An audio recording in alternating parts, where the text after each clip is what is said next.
Hello বন্ধুরা, সেই veg biryani recipe নিয়ে আমি এসে গেছি। এখানে কি কি সবজি রাখা আছে সেটা তো তোমরা দেখলে। আর এখানে এই যে আমি বেরেস্তাটা আগেই করে তুলে রেখেছি। বেরেস্তা, ধনে গুঁড়ো, জিরে গুঁড়ো আর টক দই আর লঙ্কার গুঁড়ো, হলুদের গুঁড়ো আর বেরেস্তার যে তেলটা সেটা আমি এর মধ্যে দিয়ে নিচ্ছি। আর সবজির মধ্যে ছিল মাশরুম, ফুলকপি, একটু গাজর, ক্যাপসিকাম, আলু। গাজরটা তোমরা না পছন্দ করলে নাও দিতে পারো। আর এখানে দিচ্ছি আমি আদা রসুন বাটা আর অল্প বিরিয়ানি মশলা, আর নুনও এতে দেওয়া আছে, অবশ্যই পরিমাণ মতো দিতে হবে। এই যে আমি সব এখানে নিয়ে নিয়েছি, এগুলো আমি মেখে ওই 15 থেকে 20 মিনিট মতো রাখবো। আর প্রথমেই আমি চালটা ওদিকে ভিজিয়েই রেখেছি আগে থেকে।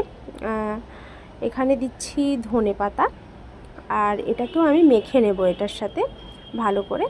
এই যে বললাম চালটা আমি ভিজিয়ে রেখেছি, চালটা আমি বাসমতি রাইস নিয়েছি, তোমরা বিরিয়ানি রাইসও নিতে পারো, যে বিরিয়ানির জন্য স্পেশাল রাইসটা। তো এই যে এখানে হচ্ছে 20 মিনিট হয়ে গেছে, এখানে মেখে রেখেছিলাম, এটাই আমি এখন রান্না করে নেব। এই যে একটু রসুন দিয়েছি ফ্লেভারটা আরও ভালো আসার জন্য। আর এই যে আলু আর ফুলকপিটা আমি আগেই দিয়ে দিয়েছি, কারণ এগুলো একটু সেদ্ধ হতে টাইম হবে। আর এখানে আমি ভাতটা চাপিয়ে দিয়েছি। আর এই যে এগুলো আমি করছি, তবে মাশরুমটা আমি একটু পরে দিয়েছিলাম, কারণ মাশরুমটা তো একটু নরম হয়, ওটা থেকে জল ছাড়ে, তো ওটা তাড়াতাড়ি সেদ্ধ হয়ে যাবে, গলে যাবে, তার জন্য আমি একটু পরে দিয়েছিলাম। মাশরুমের জলটা ছেড়ে দিয়েছে, এবার এখানেই সিদ্ধ হয়ে যাবে ওরকমভাবে। তো গ্রেভি গ্রেভি টাইপের আমি রেখেছিলাম, যে যেরকম পছন্দ করো।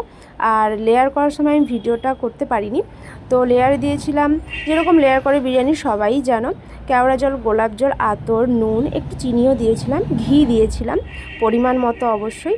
দেখো একদম কিন্তু ঝরঝরে হয়েছে, অবশ্যই ট্রাই করো।